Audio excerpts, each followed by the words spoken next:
এরকম অনেক সমাজে ব্যক্তি আছেন দেখবেন, অহংকার করে বলে আমি এই হরিনামে 50,000 টাকা দিয়েছি, আমি ওই মন্দিরের জন্য 1 লাখ টাকা দিয়েছি, আমি ওর মেয়ের বিয়েতে 20,000 টাকা দিয়েছি, আমি ওই বিরাট বড় একটা গাড়ি কিনেছি। এই অহংকারী ব্যক্তি হচ্ছে দক্ষ রাজা। সারাক্ষণ সে আমি ম্যা ম্যা ম্যা করে, তাই ছাগলের মুন্ডটা বসিয়ে দিয়েছে। হরি বলে রাধেরা। তুমি ভেবেছ কি মনে এই ভুবনে, ওগো তুমি যাহা করে গেলে কেহ জানে না, বারে বারে যার আশা হবে, বারে বারে আর আশা হবে না।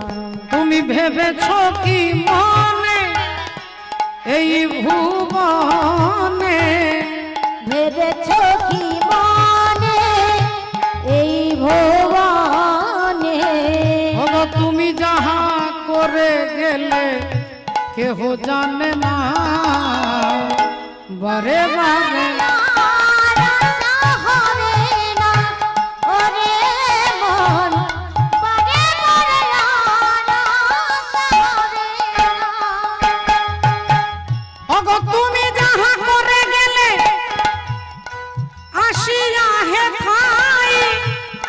দেখো চিত্রগুপ্ত লিখিয়া রাখিলেন খাতায়,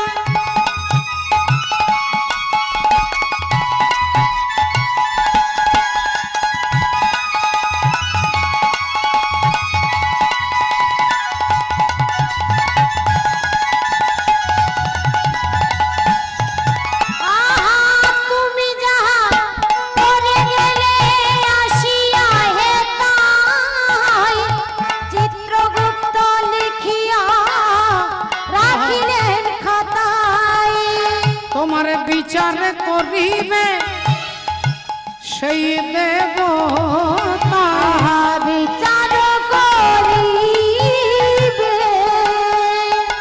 সেই দেবতাই, তার কাছে ফাঁকি চুকি কিছু চলে না, বারে বারে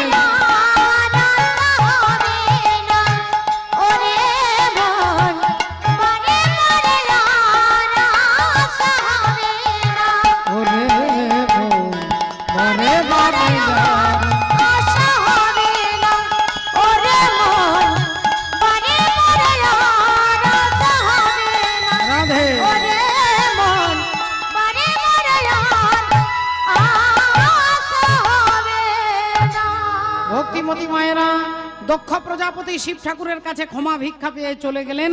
আর বাবা ভোলেনাথ ওই যে মায়ের দেহটা এতক্ষণ আগুনে পড়েছিল, ওই যে সতী দেহত্যাগ করলেন, ওই মরা দেহটাকে কাঁধে নিয়ে তাণ্ডব নৃত্য করছেন। সমস্ত দেবতারা শান্ত করবার জন্য চেষ্টা করছে, হাত জোড় করে বলছেন আপনি শান্ত হন, আর শিব ঠাকুরকে কেউ শান্ত করতে পারছেন না। মরা দেহটাকে কাঁধে নিয়ে তাণ্ডব নৃত্য করছেন। জটাটবি গলজ্জ্বলত প্রবাহ পাবি গস্থলে গলে বলম বলম ভুজঙ্গ তুঙ্গ মালি डमट डमट डमट डम नीना डमर जमर जबम चकार चांड तांडव तनोतु न शिव शिवम शिवम शिवम जटाकटाह संभ्रम भ्रम निलिम्प निर्जरि विलोल वीचि वल्लरि विराजमान मूर्धनि धगद धगद धगद धग ललाट पट्ट पावके किशोर चंद्रशेखर रति प्रतीक्षण मम मम मम मम मम नमो शिवाय ओम नमो शिवाय ओम नमो शिवाय হরি বল। কেউ যখন শান্ত করতে পারছেন না, তখন ভগবান বিষ্ণু বললেন সুদর্শন চক্রকে যাও যতক্ষণ সতী তার কাঁধে থাকবে তাকে কেউ শান্ত করতে পারবে না। সেই সতীর দেহটাকে সুদর্শন চক্র 51টা টুকরো করে দিলেন। 51টা জায়গায় পড়লো। কামরূপ কামাখ্যা থেকে কন্যাকুমারী পর্যন্ত 51টা জায়গায় মায়ের 51 টুকরো পড়লো বলে 51 সতীপীঠ সৃষ্টি হলো। এই সতীর দেহটা যখন কাঁধ থেকে চলে গেল তখন বাবা ভোলেনাথ ত্রিশূলটা মাটিতে গেঁথে 87,000 বছর তিনি সমাধিস্থ হয়ে গেলেন ধ্যানের মধ্যে, চোখ বন্ধ করে আর একবারে সমাধি হয়ে গেলেন। এদিকে একজন অসুর সৃষ্টি হয়েছে, তার নাম হচ্ছে সম্বরাসুর। আর ওই অসুর কারোর হাতে মরবে না, ভগবান বিষ্ণুর হাতে নয়, নারায়ণের হাতে নয়, ব্রহ্মার হাতে নয়, শিব ঠাকুরের হাতে নয়। কার হাতে মরবে না? শিব ঠাকুরের ছেলে কার্তিকের হাতে মরবে, নইলে কেউ তাকে মারতে পারবে না। সেই সম্বরাসুর অত্যাচার শুরু করেছে দেবতাদের ওপরে, ভক্তের ওপরে। দেবতারা অগত্যা সবাই ছুটে এসেছে ভগবান বিষ্ণুর কাছে। ভগবান বিষ্ণু বলেন একে তো কেউ মারতে পারবে না, তাহলে শিব ঠাকুরের ছেলে পারবে। তাহলে শিব ঠাকুরের সতী তো দেহত্যাগ করেছে, তাহলে শিব ঠাকুরকে বিয়ে দিতে হবে, তারপরে কার্তিকের জন্ম হবে, কার্তিক তবে তাকে মারবে। কিন্তু শিব ঠাকুরের বিবাহ দেবে কি করে? তো 87,000 বছর চোখ বন্ধ করে জপ করা হয়ে গেল, কি করে তার ধ্যান ভাঙবে? ভগবান বিষ্ণু তখন এলেন, এসে শিব ঠাকুরের মাথায় হাত দিয়ে দাঁড়ালেন। আর অমনি ভোলা মহেশ্বর বলে উঠলেন, বলো প্রভু কি করতে হবে? ভগবান বিষ্ণু বললেন, তোমাকে বিবাহ করতে হবে। শিব ঠাকুর বললেন, প্রভু আমি আমার সতী ছাড়া কাউকে বিয়ে করতে পারবো না। ভগবান বিষ্ণু বললেন, তোমার সতী যখন দক্ষ রাজার বাড়িতে আগুনে ঝাঁপ দেয়, তোমার নাম চিন্তা করতে করতে দেহত্যাগ করেছিল বলে ওই সতী আবার জন্ম নিয়েছে হিমালয় রাজার বাড়িতে, পার্বতী রূপে জন্মগ্রহণ করেছে। পর্বত রাজা হিমালয় রাজার কন্যা পার্বতী রূপে জন্মগ্রহণ করেছে। ওই পার্বতীকে তোমাকে বিয়ে করতে হবে। শিব ঠাকুর বললেন, সতী যদি পার্বতী হয় তাহলে আমার বিয়ে করতে কোনো আপত্তি নেই। শিব ঠাকুর রাজি হয়ে গেল বিয়েতে। দেবতারা আনন্দে নেচে উঠলেন, বলি আনন্দ আর ধরে না রে, আনন্দ আর ধরে না রে, আনন্দ আর ধরে না রে, ওগো দেবতার অন্তরে আনন্দ আর ধরে না রে, দেবতাদের অন্তরে আনন্দ আর ধরে না রে, দেবতাদের অন্তরে আনন্দ আর ধরে না রে, দেবতাদের অন্তরে আনন্দ আর ধরে না রে, দেবতাদের অন্তরে আনন্দ আর ধরে না রে, আনন্দ আর ধরে না রে। ও মায়েরা, দেবতারা সবাই নেচে উঠল যে শিব ঠাকুরের বিয়ে হবে পার্বতীর সঙ্গে। ইন্দ্র বলে উঠলেন, যার বিয়ে তার মনে নাই আর পাড়া পড়শির ঘুম নাই। তাই হিমালয় রাজা তার মেয়েকে বিয়ে দেবে কিনা, আদৌ বিয়ে হবে কিনা, হিমালয় রাজার আগে অনুমতিটা দরকার। তাহলে হিমালয় রাজার অনুমতি নেবে কি করে? তখন সমস্ত দেবতারা আলোচনা করে নারদ মুনিকে ঘটক করলেন। নারদ মুনিকে বলছে, এই বিয়ের ঘটক হচ্ছেন আপনি, আপনাকে বিয়েতে রাজি করাতে হবে। তাই হিমালয় রাজাকে রাজি করানোর দায়িত্ব আপনার। নারদ মুনি অমনি বিনা বাজাতে বাজাতে সকাল সকাল আসছেন হিমালয় রাজার বাড়ি। ভগবানের নাম স্মরণ করতে করতে, বলো বাঁকে বিহারী লাল কি, বলো ভগবান কৃষ্ণচন্দ্র কি জয় এই রাত্রিবেলায় যারা ঠান্ডাতে বসে বসে ঘুমাচ্ছেন তাদের কি জয়। এখন ঘুমিয়ে কীর্তন শুনবেন আর সকালে কমিটির ভাইদের বলবেন চৈতালি যে কি কীর্তন গেল কি গেল। মা ঘুমিয়ে ঘুমিয়ে শুনলে বোঝা যাবে কি হয়েছে। দেখুন মা, একজন কীর্তনিয়া কীর্তন করে, কীর্তন করতে করতে মাঝে মাঝে মুখ দিয়ে থুতু বেরিয়ে যায় মা। এখন কীর্তনিয়া কীর্তন শুরু করেছে, 15 মিনিট পরে থুতু বেরোনো শুরু হয়েছে। একজন ভদ্রলোক পাঞ্জাবি পরে ধুতি পরে সামনেই বসেছে, এখন পিচকারি মারছে থুতুর, পাঞ্জাবিতে পড়ছে। ভদ্রলোক উঠে দাঁড়িয়ে যায়, যে কীর্তনিয়া দাদা দাঁড়া দামা দাঁড়া দাঁড়া, এত ভক্ত কন্ট্রোল করেছেন, আপনার থুতু কন্ট্রোল করতে পারছেন না। কীর্তনিয়া কি আর কম চালাক মা, বললেন এই যে দাদা আপনার পাঞ্জাবিতে যেগুলো পড়েছে এগুলো থুতু নয়, সব গঙ্গার জল বেরিয়েছে। গঙ্গার জল আপনার মুখ দিয়ে বেরোলো কি করে? কি পাইপ লাইনে যোগাযোগ আছে নাকি? কীর্তনিয়া বললেন, দের মশাই শুনলেন না গঙ্গার সৃষ্টি গোবিন্দের চরণ থেকে? বলে হ্যাঁ। তাহলে আমি তো গোবিন্দের কথাই বলছি, যা বেরোচ্ছে সব গঙ্গার জল। যেই শুনেছে ভদ্রলোক আর একটু কাছে এসে বসেছে। দাদা এত কাছে বসবেন না। এত কাছে বসছেন কেন? বলে গঙ্গা স্নান করে ঘর যাব। আর এই কথাটা মাইকে একজন ভদ্রলোক ঘরে শুয়ে শুয়ে কীর্তন শুনছিলেন। যেই কথাটা শুনেছে অমনি মাটির একটা ভাণ্ড ঢাকা দেওয়া আছে মাগো, এনেই কীর্তনিয়াকে বলছে, দাদা একটু হাঁ করবেন, একটু বড় করে হাঁ করবেন।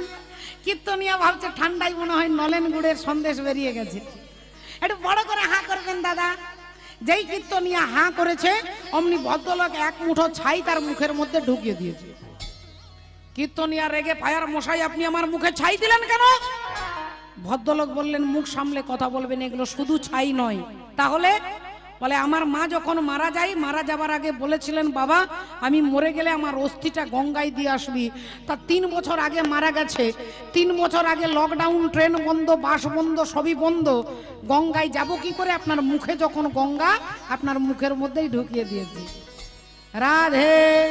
হ্যাঁ, अरे कारी कमरी वाला मेरा यार है, मेरे मन का मोहन तू दिलदार है। काली कमली वाला मेरा यार है, मेरे मन का मोहन दिलदार है। ओ काली कमली वाला मेरा यार है, मेरे मन का मोहन दिलदार है। कारी कमरी वाला मेरा यार है, मेरे मन का मोहन तू दिलदार है। ओ काली कमली वाला मेरा यार है, मेरे मन का मोहन दिलदार है। अरे मैं तेरा तू मेरा मोहन, ये जीवन सारा तेरे भरोसे छोड़ दी मैंने अब तो ये सारा।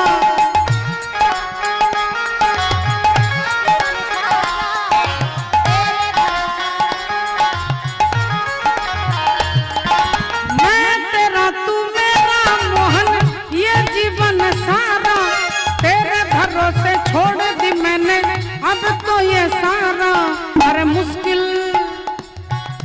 मुश्किल अब तो जीना है या मरना है, मुश्किल अब तो जीना है या मरना है।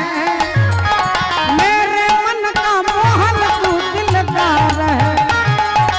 काली कमली वाला मेरा यार है, मेरे मन का मोहन दिलदार है। ओ काली कमली वाला मेरा यार है, मेरे मन का मोहन दिलदार है। मेरे मन का मोहन दिलदार है। मेरे मन का मोहन दिलदार है, मेरे मन का मोहन दिलदार है। নারায়ণ নারায়ণ নারায়ণ। সকালবেলায় হিমালয় রাজার বাড়ি এসেছেন।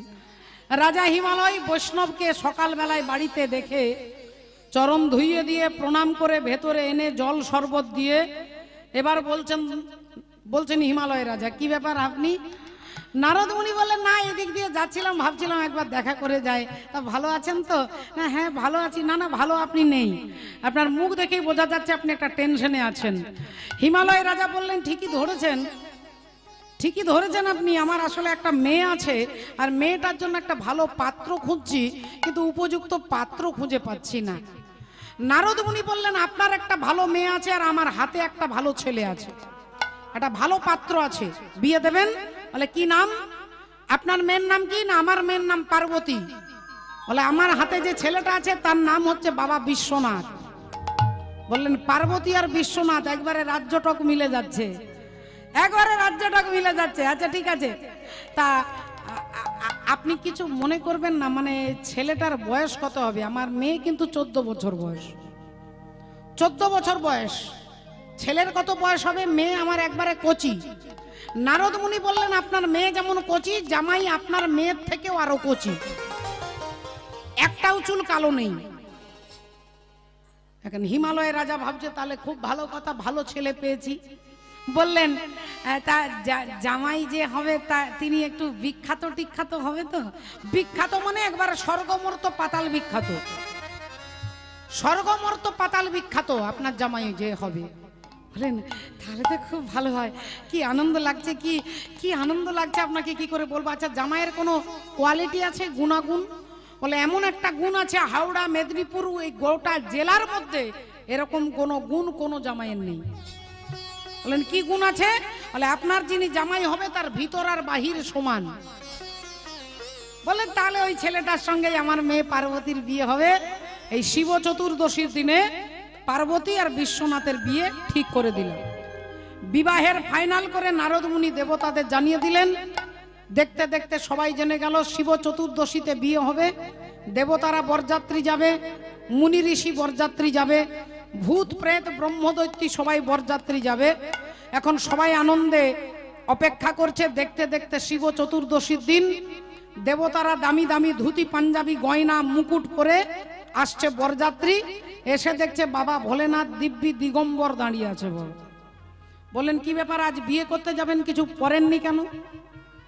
ব্রহ্মা বললেন যান আলমারি থেকে ধুতি পাঞ্জাবি বার করে নিয়ে আসুন, যান। শিব ঠাকুর বললেন বাবা আমার তো আলমারি নেই। ও আচ্ছা আচ্ছা আচ্ছা আচ্ছা আচ্ছা, বাক্সতে রেখেছেন, তা বাক্স থেকে নিয়ে আসুন, যান। না বাবা আমার বাক্সও নেই। তাহলে মনে হয় আলনাতে জামা কাপড় রেখেছেন, আলনা থেকে নিয়ে আসুন। না বাবা আমার আলনাও নেই। আলমারি নেই, বাক্স নেই, আলনা নেই, আপনার ঘরে তাহলে আছেটা কি? শিব ঠাকুর বললেন বাবা আমার তো ঘরটাই নেই, ঘরই তো নেই। হরি বল রাধে রাধে। না তাহলে আপনি আজকে বিয়ে করতে যাবেন, কিছু করবেন না, কিছু একটা ব্যবস্থা করে রাখেননি?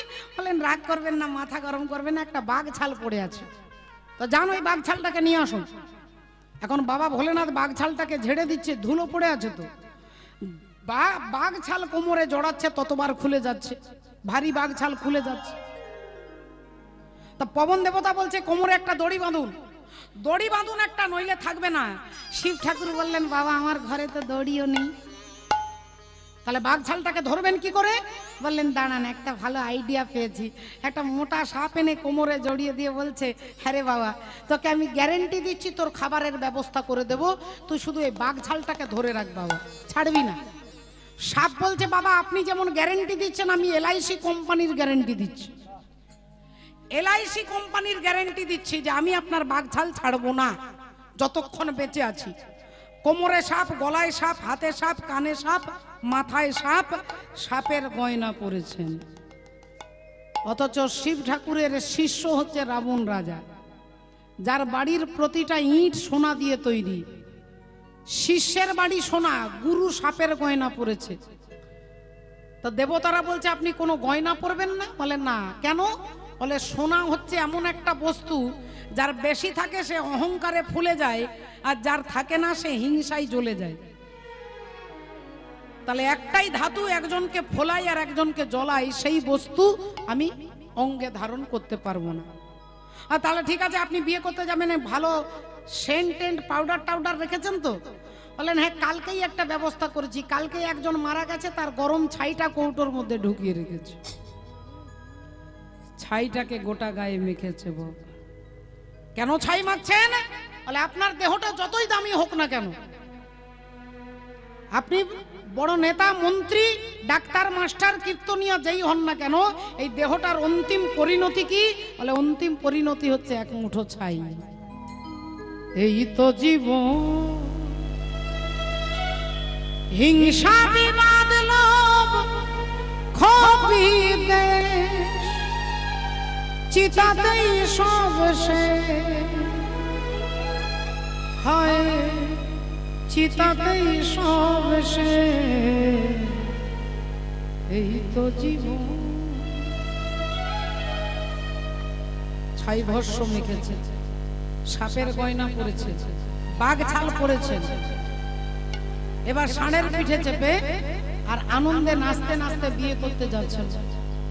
দেবতারাও আনন্দে নাচছে, ভোলেনাথও নাচছে, আমরাও সবাই হাতে তালি দিয়ে আনন্দ করব।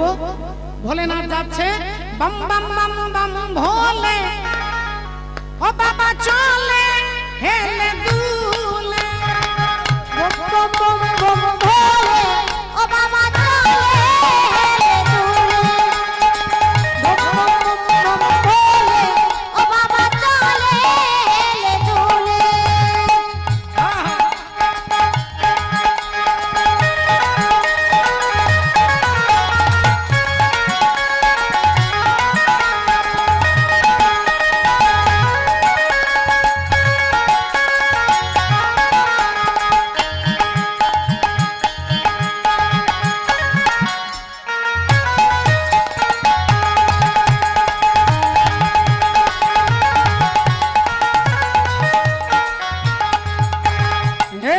bam bam bam bam bam bam bam bam bam bam bam bam bam bam bam bam.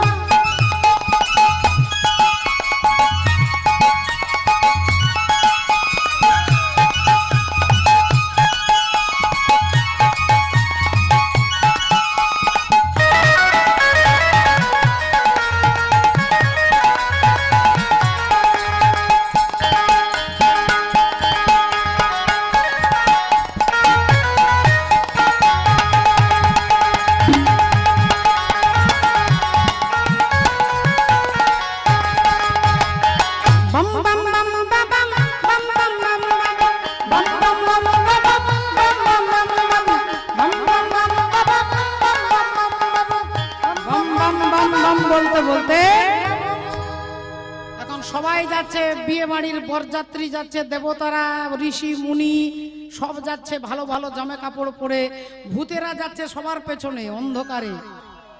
কারো 10টা মাথা, কারো একটা মাথা, কারো একটাও মাথা নেই, কারো 100টা মুখ, কারো একটাও মুখ নেই, কারো 100টা হাত আছে, কারো আবার একটা হাত, কারো একটাও হাত নেই।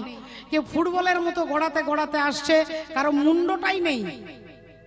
এই অবস্থায় ভূত প্রেত সব যাচ্ছে। এমন সময় একটা বাচ্চা ছেলে সে তার মায়ের কাছে এসেছে। ও মা, ও মা, ও মা শোনো না, বলছি মা পার্বতী দিদির বিয়ে হচ্ছে জানো তো? ও মা কি বলছিস, শোনো না, আমি জামাই বাবুকে দেখতে যাব।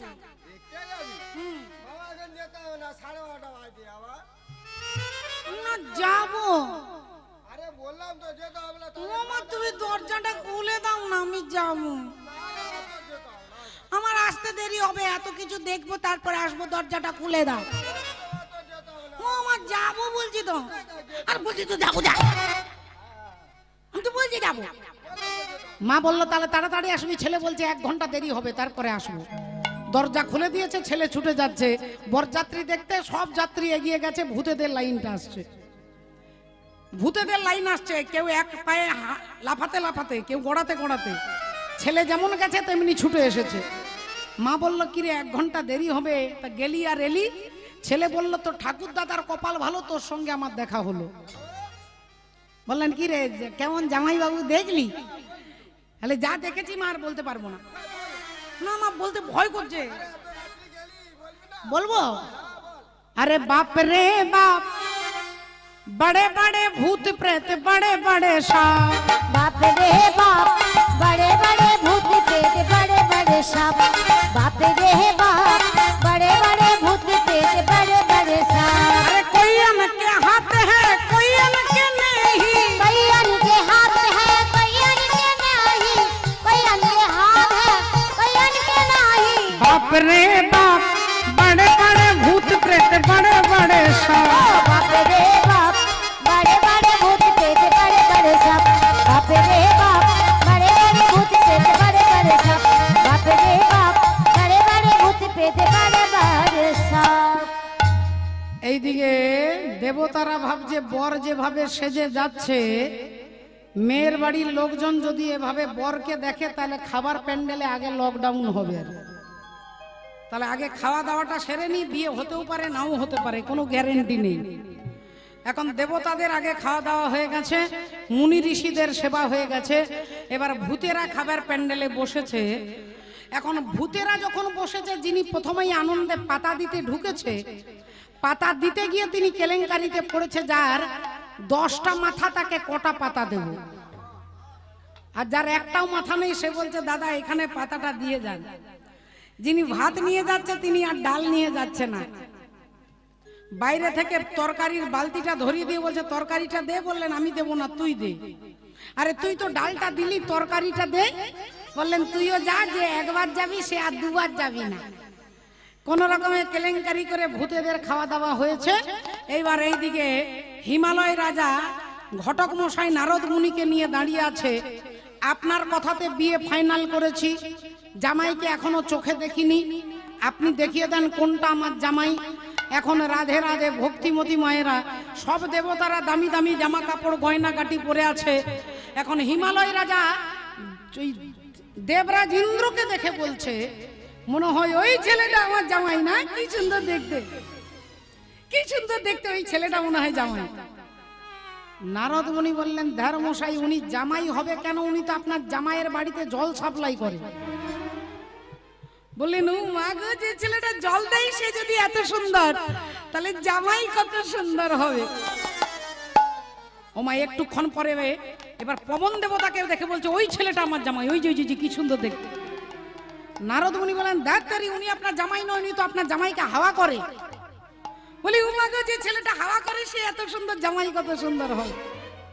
নারদ মুনির বলে দিয়ে তো খালাস নয়, সে ডান দিকে বাঁ দিকে, ডান দিকে বাঁ দিকে তাকাচ্ছে। একজন বললেন, এত ডান দিক বাঁ দিক দেখছেন কেন?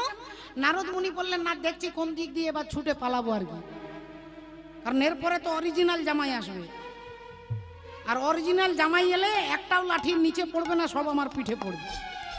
তাই কোন দিক দিয়ে যাব খুঁজে দেখে নিচ্ছি আর কি, রাস্তাটা কোন দিক দিয়ে খালি আছে। এমন সময় জামাই বাবাজি আসছেন, বাবা ভোলেনাথ। বুঝতেই পাচ্ছেন মা পোশাকটা কি পরেছে, এখন সমস্ত পোশাক পরে গয়না পরেছেন, সাপের গয়না।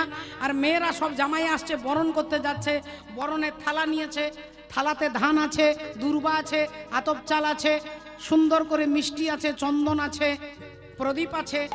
এখন থালাটা নিয়ে শিব ঠাকুরের কাছে এসেছে, অন্ধকার রাত্রি। যেই থালাটা কাছে এনেছে, অমনি নারদ মুনি থালাতে একটা শেকড় ফেলে দিয়েছে, যার নাম হচ্ছে ঈশ্বর মূল। ঈশ্বর মূল যদি কারোর ঘরে এই গাছটা থাকে, আশেপাশে কোনো বিষধর সাপ থাকবে না বাবা, ঢুকতে পারবে না তার গন্ধে। শেকড়টা যেই ফেলে দিয়েছে, শিব ঠাকুরের গায়ে যত সাপ ছিল সব কম্পিটিশন করে ছুটছে। আর সবার আগে তিনি ছুটছে যিনি এলআইসি কোম্পানির গ্যারেন্টি দিয়েছিল মা, যিনি কোম্পানির গ্যারেন্টি দিয়েছিল তিনি সবার আগে নেমে যাচ্ছে। আর তিনি যত নেমে যাচ্ছে তখন আরেকটা জিনিস নেমে যাচ্ছে মা। হ্যাঁ, রাধে রাধে। তিনি যত নামছে উনি তত নামছে। তিনি নামতে নামতে হাঁটুর নিচে, উনিও হাঁটুর নিচে নেমে গেছে। তিনি একবারে মাটিতে আর উনি একবারে মাটিতে। আর যেই বাঘ ছাল মাটিতে পড়ে গেছে, বুঝতেই পারছেন মাগো, এখন ভোলেনাথ ভাবছে আমি জিন্সের প্যান্ট পরে দাঁড়িয়ে আছি, তার তো কাপড় পরা অভ্যেস নেই। তিনি দিগম্বর দাঁড়িয়ে আছে, ব্রহ্মা ইশারা করছে, আরে তোলো তোলো তোলো তোলো তোলো। শিব ঠাকুর ভাবছে তাহলে বিয়ে করতে এসেছি, নিশ্চয়ই কাউকে কোলে তুলতে হয়। এখন তিনি চারিদিকে তাকাচ্ছে আর বলছে, কাকে তুলবো রে বাবা? আর ব্রহ্মা বলতে পারছে না যে তোমার কাপড়টা তোলো, কারণ প্রেস্টিজ ডাউন হয়ে যাবে। এখন এদিকে কেলেঙ্কারি কি ঝকমারি আপনারা বুঝতেই পারছেন, এদিকে শাশুড়ি মা ছুটে আসছে জামাইকে বরণ করতে। আর শাশুড়ি মা যেই জামাইকে দেখেছে, মায়ের একবারে মাথা বনবন করে ঘুরছে। আপনারা হেসে যাচ্ছেন মা, আপনাদের জামাই এরকম হলে আগে সেলাইন দিতে হবে মা। শাশুড়ি মায়ের মাথা ঘুরে গেছে, মায়ের মাথা বনবন করে ঘুরছে। আর তখন জগৎধাত্রী জগৎ জননী মা যোগমায়া দেবী মায়ের মাথায় একটা ঘোমটা তুলে দিয়েছে। ও মেনকা মেনকা মাথায় দিল ঘোমটা, হরি বল। মেনকা মাথায় দিল, মেনকা মাথায় দিল।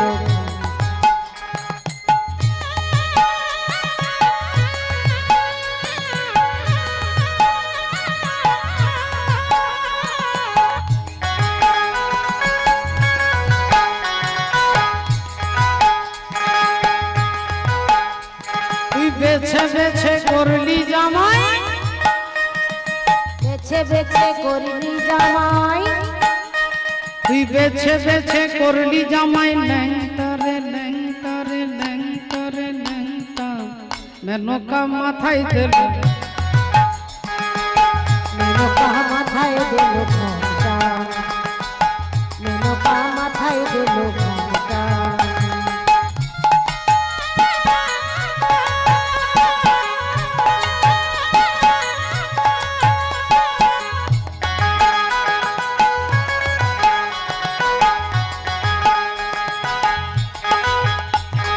তৈরি করে সোনার পুতুলি, আবার বুড়া বরে বিয়া দিলি, বুড়া বরে বিয়া দিলি। যেতে যেতে মাথা নড়ে বাতাসে তার গাটলে।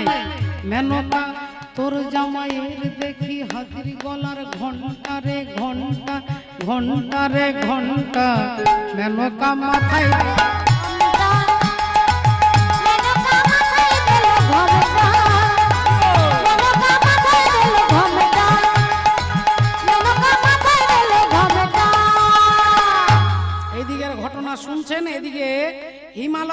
জামাইকে যেই দেখেছে বললেন ঘড়িতে 12টা পরে বাজবে, আজ ঘটকের 12টা আগে বাজবে, আগে ঘটককে খুঁজে নিয়ে এসো। ঘটক গেল কোথায়?